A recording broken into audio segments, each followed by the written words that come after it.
Well, I've got another Morini starter motor through for rebuild, and I requested that it be cleaned before it arrived, which it duly has been. It was dropped off at the Morini Riders Club stand at the Stafford Bike Show. And just turning the output gear backwards and forwards, there's quite a lot of play there, and it's notchy. So I'm instantly suspecting that there's an issue with the bronze worm gear. So there may be some oil in the gearbox. We've got the end plug off. There's not much sign of oil. There's not a huge amount of oil. There's only about 25 cc. I've already taken out the two little screws from the end cap that hold the brush plate in the end cap, and I'll take out the two main screws, and they hold both the end cap on and the gearbox on. And we'll have a little look inside.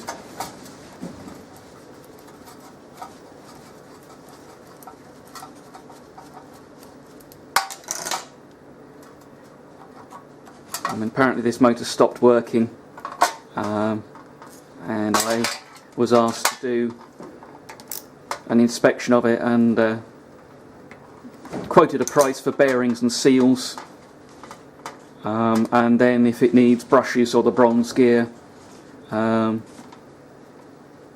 no extra labour in changing those. It's just obviously actually buying them.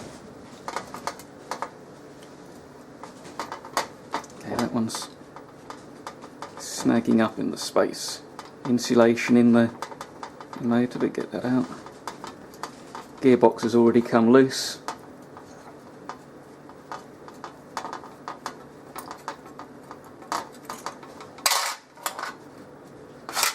Okay, so that's the gearbox off,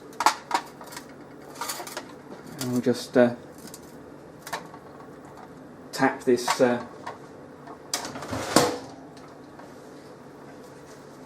this end case.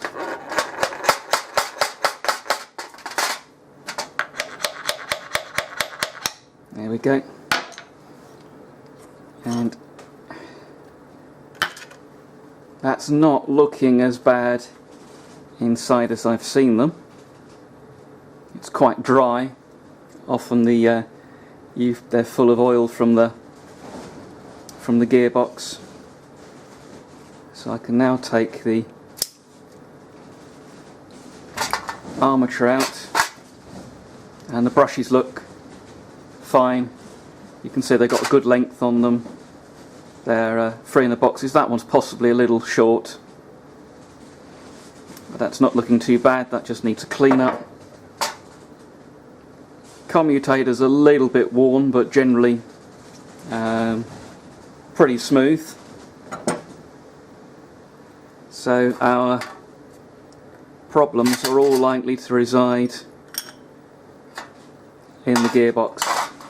Okay, what I did was I just went and got my impact wrench out, my air gun, and spun the nut off, just holding the gearbox in my hand. They're not all that tight, so that wasn't a problem at all, and it's drained a bit of the oil out. It's not bronze coloured, which is a good sign, but it did feel a little funky in there. So the next thing to do is to take it over, well, pop the oil seal out. Should come out pretty easy. There we go. And then we've got two circlips. One holds the bearing in, the other holds the shaft into the bearing.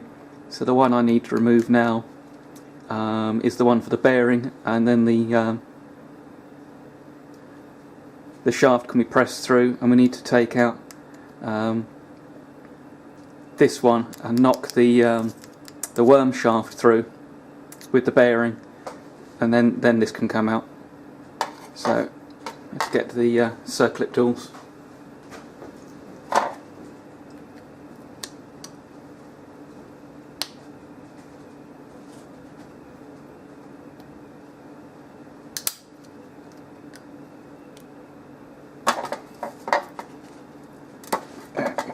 So I'll just twist to get it to unseat.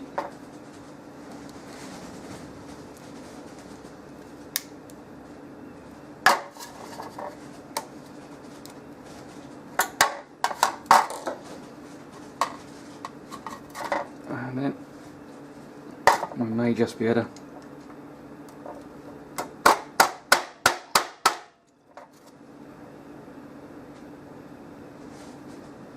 persuade the shaft out. Just need to support this up slightly.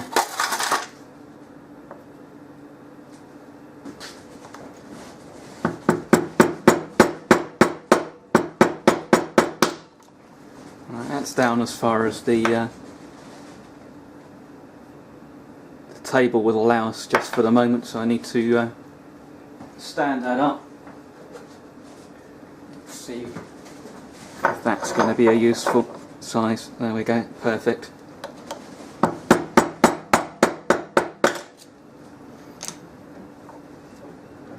So that's the worm and its bearing, and the worm looks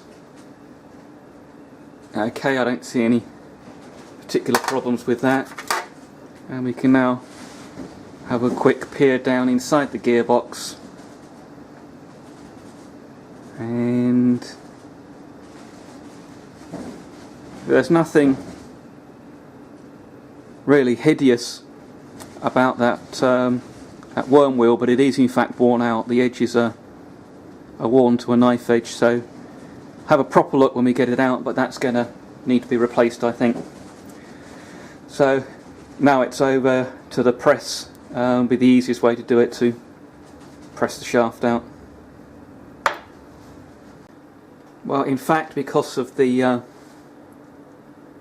way this housing works, I haven't got anything that's exactly the right diameter to support, so I'm just going to try knocking through anyway.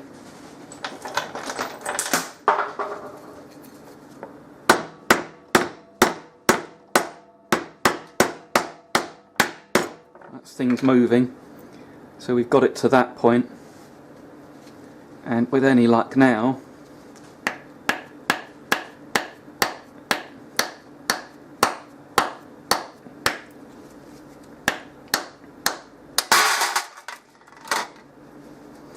yep, okay. That let go a little more abruptly in the end than I would have liked, but that's out. And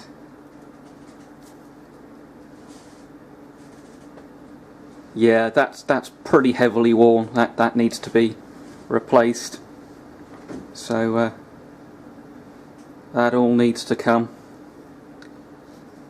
apart and get cleaned up, so that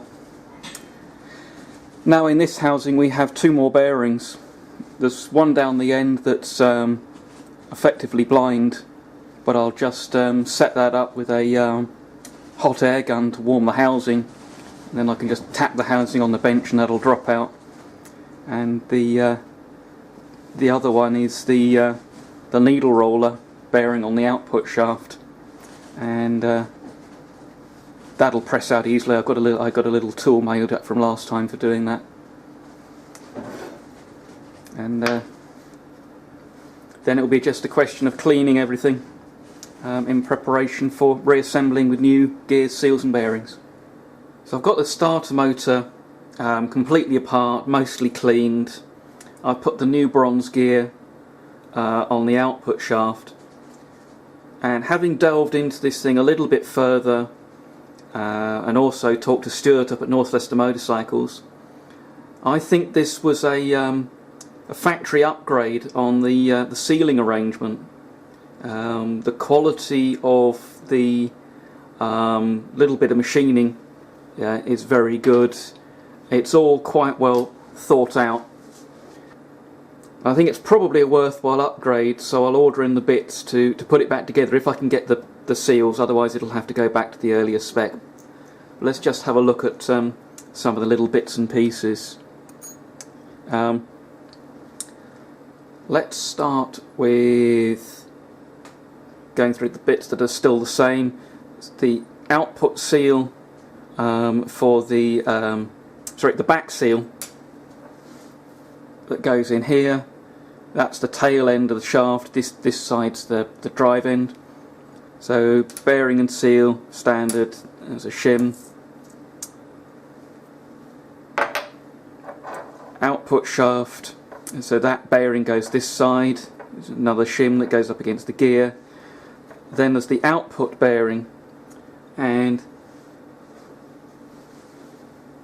this is the usual output bearing. It's a little needle roller bearing, but you should just about be able to see that there's a seal, an O-ring seal on one end of it, and those are no problem to get. But the upgrade was a narrower. Let's take the seal out of the way and you can see better that it's the narrower needle roller bearing with no seals in it. And then outboard of that is a little shaft seal.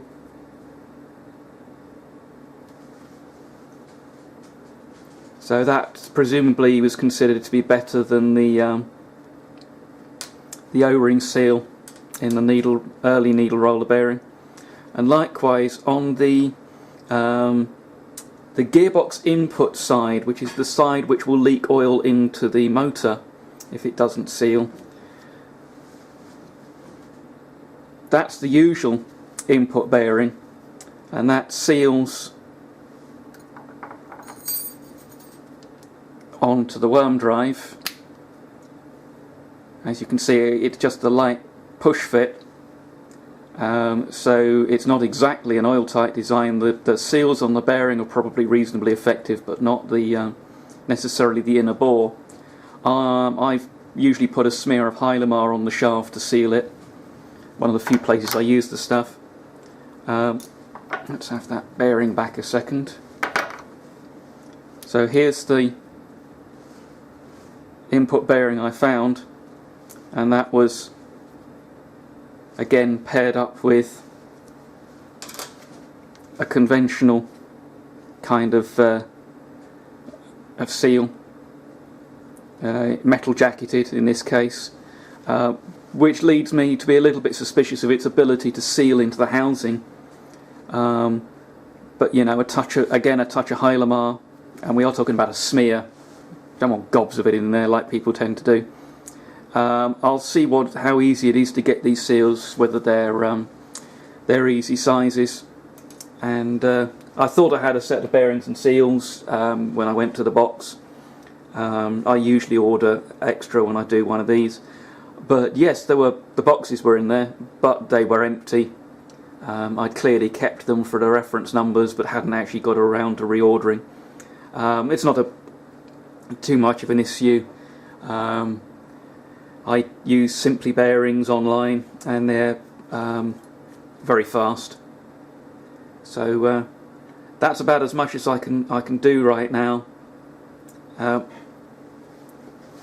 This little spacer